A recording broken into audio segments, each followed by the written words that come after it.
ورحمة الله وبركاته. وعليكم السلام ورحمة الله وبركاته. الحمد لله نحمده ونستعينه ونستغفره ونعوذ بالله من شرور أنفسنا ومن سيئات أعمالنا. من يهده الله فلا مضل له ومن يضلل فلا هادي له. ونشهد أن لا إله إلا الله وحده لا شريك له. ونشهد أن سيدنا ومولانا محمد اللهم صل على محمد وعلى آل محمد كما صليت على إبراهيم وعلى آل إبراهيم. اللهم بارك على محمد وعلى آل محمد كما باركت على إبراهيم وعلى آل إبراهيم. أما بعد فأعوذ بالله من الشيطان الرجيم. بسم الله الرحمن الرحيم. إنا جعلنا ما على الأرض زينة لها لنبلوهم أيهم أحسن عملا. وقال عليه الصلاة والسلام في الحديث الشريف: الدنيا سجن المؤمن وجنة الكافر. وقال أيضا: الدنيا نظرة الآخرة، أو كما قال عليه الصلاة والسلام. অধ্যক্ষ ওসমানিয়া কওমিয়া আরাবিয়া মাদ্রাসার সাহিত্য বিভাগ কর্তৃক আয়োজিত আজকের তাফসীরুল কোরআন মাহফিলের উপস্থিত সম্মানিত সভাপতি, বিজ্ঞ বিচারক মণ্ডলী, সুদক্ষ পরিচালক সহ আমার সামনে উপস্থিত প্রাণপ্রিয় ছাত্র ভাইরা, আল্লাহ তাআলা পবিত্র কোরআন কারীমের মধ্যে ইরশাদ করেন: ইন্না জাআলনা মা আলাল আরদি যিনাতান লাহা, যে আমি জমিনের মধ্যে যা কিছু সৃষ্টি করেছি, যা কিছু তৈরি করেছি তার শোভা স্বরূপ। কেন? লিনাবলুয়াহুম আইয়ুহুম আহসানু আমালা, যাতে করে আমি পরীক্ষা করতে পারি যে তারা আহসান আমল করে কিনা। আল্লাহ তাআলা মানুষকে সৃষ্টি করার পর এই মানুষের জন্য তিনটা জগৎকে নির্ধারণ করেন। এক নম্বর জগৎ হচ্ছে আলমে আরওয়াহ তথা রূহের জগৎ। এই রূহের জগৎ আল্লাহ তাআলা কিভাবে বনে আদমকে তৈরি করলেন। আল্লাহ তাআলা তার কুদরতি হাত দিয়ে হযরত আদম আলাইহিস সালাতু ওয়াস সালামের ডান পিঠের উপর রাখলেন এবং তার ডান পিঠ থেকে সমুদায় নেক সন্তানগুলো নির্গত হলো। ঠিক তেমনি ভাবে আল্লাহ তাআলা তার কুদরতি হাত হযরত আদম আলাইহিস সালাতু ওয়াস সালামের বাম পিঠের উপর রাখলেন। এরপর তার বাম পিঠ থেকে হযরত আদম আলাইহিস সালাতু ওয়াস সালামের খারাপ সন্তানগুলো বের হলো। আল্লাহ তাআলা সমস্ত রূহগুলোকে তৈরি করার পর এগুলোকে নিজের পরিচয় দিলেন এবং জিজ্ঞাসা করলেন: আলাস্তু বিরব্বিকুম, আমি কি তোমাদের রব নই? ক্বালু, তারা সকলেই বলে উঠল: বালা, অবশ্যই হে আমার রব, আপনি আমাদের রব, আপনি ছাড়া আমাদের কোনো মাবুদ নেই। এরপর বুখারী শরীফের 3336 নম্বর হাদিসের মধ্যে আছে, আল্লাহ রাসূল ইরশাদ করেন, ওই রূহগুলোকে আল্লাহ তাআলা বিশেষ এক পদ্ধতির কাতারবন্দী করে দাঁড় করান, যেমনি ভাবে দুনিয়ার মধ্যে সেনাবাহিনীকে আমরা দেখতে পাই তারা কাতারবদ্ধ হয়ে দাঁড় হয় প্যারেডের সময়। ঠিক তেমনি ভাবে কাতারবদ্ধ করে দাঁড় করানোর পর যে রূহ আত্মার জগতে আসার সময় হয়, তখন সর্বপ্রথম ওই রূহকে আল্লাহ তাআলা তার মাতৃগর্ভে পাঠান এবং একটা নির্দিষ্ট জিসিম, নির্দিষ্ট আকৃতি দান করেন। যখন তার নির্দিষ্ট আকৃতি পরিপূর্ণ হয়ে যায়, তখন আল্লাহ তাআলা ফেরেশতাকে আদেশ করেন, ফেরেশতা আল্লাহ তাআলার আদেশ অনুযায়ী ওই জিসিমের মধ্যে, ওই বডির মধ্যে তার মুনাসিব রূহটাকে দাখিল করে দেয়। এরপর ওই সন্তান আস্তে আস্তে মায়ের গর্ভে বড় হতে থাকে এবং নড়াচড়া করতে থাকে। এই হচ্ছে এক জগৎ যার নাম হচ্ছে রূহের জগৎ। এই রূহের জগতের শুরু আছে কিন্তু শেষ নাই। এই আত্মা জন্ম লাভ করে কিন্তু আত্মা কখনো মরে না। একটু খেয়াল করার বিষয় হলো, আমরা দুনিয়ার মধ্যে দেখতে পাই মানুষ মৃত্যুবরণ করে, মানুষ মারা যায়। মূলত মানুষের আত্মাটা মরে না, মরে তার জিসিম। এরপর আল্লাহ তাআলা আরেকটি জগৎ নির্ধারণ করেন যার নাম হচ্ছে আখিরাত। এই আখিরাতের জীবন শুরু হবে অনন্তকাল পর্যন্ত, যার কোনো শেষ নেই। যখন হযরত ইসরাফিল আলাইহিস সালাম সিংহে একটা ফু দিবেন, তখন সমস্ত মানব জাতি সহ সমস্ত প্রাণীগুলো ইন্তেকাল করবে। ইন্তেকাল করার পর আল্লাহ তাআলা এক বিশেষ বৃষ্টি, রহমতের বৃষ্টি বর্ষণ করবেন, যার ফলে ওই জিসিমগুলো আবার পুনরায় উদ্ভিদ গাছপালার মতো গজাতে থাকবে। এরপর যখন হযরত ইসরাফিল আলাইহিস সালাম সিংহের মধ্যে দ্বিতীয় ফুঁক দিবেন, তখন ওই আলমে বারজাখের মধ্য থেকে আমাদের রূহগুলো আমাদের মুনাসিব বডির মধ্যে, যার যার নিজ বডির মধ্যে আবার ফিট হয়ে যাবে। এরপর যখন বিচার কাজ শুরু হবে, এই বিচার কাজ শেষ করার পর জান্নাতীদেরকে জান্নাতে দেওয়া হবে, জাহান্নামীদেরকে জাহান্নামে দেওয়া হবে।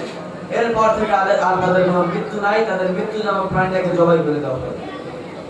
এখন প্রশ্ন হলো, আল্লাহ তাআলা এই পার্থিব জীবন এবং মরণকে কেন বানাইলেন? রূহের জগতের উদ্দেশ্য কি, আখিরাতের উদ্দেশ্য কি? রূহের জগৎ এবং আখিরাতের উদ্দেশ্য নিয়ে লম্বা আলোচনা করার সময় এবং সুযোগ কোনোটাই নেই। রূহ এবং আখিরাতের মাঝখানে যে জগৎ, সেটা হচ্ছে দুনিয়ার জগৎ। এই আজকের আলোচ্য বিষয় হচ্ছে এই দুনিয়ার জগৎকে আল্লাহ তাআলা কি উদ্দেশ্যে আমাদের পাঠাইলেন, কেন আমাদের জীবন সৃষ্টি করেন, কেন আমাদের মৃত্যু হবে। আল্লাহ তাআলা সূরা মুলুকের মধ্যে বলেন, আল্লাযী খালাকাল মাউতা ওয়াল হায়াত লিয়াবলুয়াকুম আইয়ুকুম আহসানু আমালা। এখানে আল্লাহ তাআলা হায়াতের পূর্বে মওতকে মুকদ্দম করলেন। অথচ আমরা দুনিয়ার বাস্তব নীতি জানি, সর্বপ্রথম হায়াত হয়, তারপর মওত হয়। তাহলে এখানে কেন আল্লাহ তাআলা মৃত্যুকে জীবনের পূর্বে মুকদ্দম করলেন? কারণ কোরআন যখন কোনো বিষয়ের প্রতি তাকিদ দিতে চায়, কোরআন যখন কোনো বিষয়ের প্রতি জোর দিতে চায়, তখন আল্লাহ তাআলা এই মুকদ্দম মুআখারের এই পন্থাটাকে কখনো কখনো অবলম্বন করে। যার উদ্ধৃতি স্বরূপ আমি কয়েকটা উদাহরণ দেই। এক নম্বর উদাহরণ হলো, দুনিয়ার মধ্যে যখন কোনো মানুষ মৃত্যুবরণ করে, সর্বপ্রথম তার পরিত্যক্ত সম্পদ থেকে তার কাফন দাফনের ব্যবস্থা করা হয়। এরপর তার ঋণগুলো আদায় করা হয়। এরপর তার সম্পদের 1/3 তার ওসিয়তকারীদের দেওয়া হয়, আর বাকি 2/3 দেওয়া হয় তার ওয়ারিসদের। কিন্তু কোরআনের ভাষায় মিন বাদি ওসিয়াতিন ইউসিনা বিহা আও বিদাইনি, এখানে দাইনের পূর্বে আল্লাহ তাআলা ওসিয়তকে উল্লেখ করলেন কেন?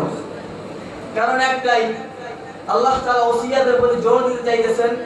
কারণ মানুষ যখন মৃত্যুবরণ করে, তার পাওনাদার তার মৃত্যুর সাথে সাথে তার আত্মীয় স্বজনদের কাছ থেকে, তার ওয়ারিসদের কাছ থেকে তার পাওনার টাকা, তার পাওনার সম্পদ পাওয়ার জন্য, নেওয়ার জন্য জোর তাকে দিতে থাকে। কিন্তু ওই মৃত ব্যক্তি যেই বান্দার জন্য, যেই ইয়াতীমের জন্য, যেই মিসকিনের জন্য ওসিয়ত করে গেছে, ওই ওসিয়ত দাতা, ওই ওসিয়ত কৃতগণ কোনোদিন আসবে না আত্মীয় স্বজনের কাছে যে আমার ওসিয়তকৃত সম্পদ দাও। এজন্য আল্লাহ তাআলা ওসিয়তকে আগে বুঝিয়ে জোর দিয়ে বলতেছেন যে তোমরা ওসিয়তকে আদায় করো, কারণ এটা অকাট্য একটা বিধান। এটাকে যদি কেউ ছেড়ে দেয়, তাহলে কিয়ামতের দিন আল্লাহ তাআলার কাছে জবাবদিহি করতে হবে। দ্বিতীয় উদাহরণ হলো হযরত ঈসা আলাইহিস সালামের ঘটনা আমরা সবাই জানি। হযরত ঈসা আলাইহিস সালামকে যখন আল্লাহ তাআলা জীবিত আত্মা সহ শরীর সহ আসমানে উঠিয়ে নিয়ে যান, কিন্তু আল্লাহ তাআলা বলেন, إذ قال الله تعالى يا عيسى إني متوفيك ورافعك إلي ومطهرك من الذين كفروا। এখানে আল্লাহ তাআলা আসমানে উঠিয়ে নেওয়ার আগে তার মওতকে মুকদ্দম করলেন। তার কারণ একটাই, আল্লাহ তাআলা হযরত ঈসা আলাইহিস সালামের মওতটাকে জোর তাকিদ দিয়ে বোঝাতে চাইতেছেন যে ঈসা আলাইহিস সালামকে আসমানে উঠিয়ে নিয়েছে ঠিকই, কিন্তু তার একদিন মৃত্যুবরণ করা লাগবে, যাতে করে মানুষ এই আসমানে জীবিত উঠিয়ে নেওয়ার বিষয়টাকে খারাপ ধারণা না করে, ভুল ধারণা না করে। যেমনি ভাবে খ্রিস্টানরা ধারণা করেই বসেছে যে একটা মানুষ কিভাবে জীবিত অবস্থায় আসমানে যেতে পারে, হয়তো সে আল্লাহ নাউজুবিল্লাহ, জীবিত আত্মা সহ আসমানে উঠিয়ে নেওয়া যদি আল্লাহ হওয়ার দলিল হতো, তাহলে হযরত আদম আলাইহিস সালাম এবং হযরত হাওয়া আলাইহিস সালামকে যখন আল্লাহ তাআলা সৃষ্টি করলেন, সমস্ত দুনিয়ার মাখলুককে সিজদা করার পর আল্লাহ তাআলা তাকে জান্নাতে উঠিয়ে নিয়ে গেলেন, আবার তাকে পৃথিবীতে পাঠাইলেন। তিনি পৃথিবীতে জীবন যাপন করলেন, এরপর মৃত্যুবরণ করলেন। যদি আসমানে রূহ সহ জিসিম সহ জীবিত অবস্থায় উঠিয়ে নেওয়া যাওয়া খোদা হওয়ার দলিল হতো, তাহলে সর্বপ্রথম খোদা হতেন হযরত আদম এবং হযরত হাওয়া আলাইহিস সালাম। বলেন নাউজুবিল্লাহ। এরপর হযরত মুহাম্মদ সাল্লাল্লাহু আলাইহি সাল্লামকে মিরাজের রাতে জিসিম সহ আত্মা সহ সশরীরে আসমানে উঠিয়ে নিয়ে জান্নাতের মধ্যে প্রবেশ করে জান্নাতকে দেখানো হয়, আবার তাকে দুনিয়ার মধ্যে ফেরত পাঠানো হয়। তখন কিন্তু আল্লাহ তাআলা মৃত্যু দিয়ে জান্নাতে নিয়ে যান নাই, জীবিত অবস্থায় নিয়ে গেছে। তাদের কথা যদি সত্য হতো তাহলে হযরত মুহাম্মদ সাল্লাল্লাহু আলাইহি ওয়াসাল্লাম খোদা হতে পারেন। নাউজুবিল্লাহ। তো এখন আসি, আল্লাহ তাআলা এই দুনিয়ার জীবনকে এত সুন্দর করে কেন সাজাইলেন? এই দুনিয়ার জীবনকে, এই দুনিয়াটাকে এত সুন্দর করে কেন সাজাইলেন?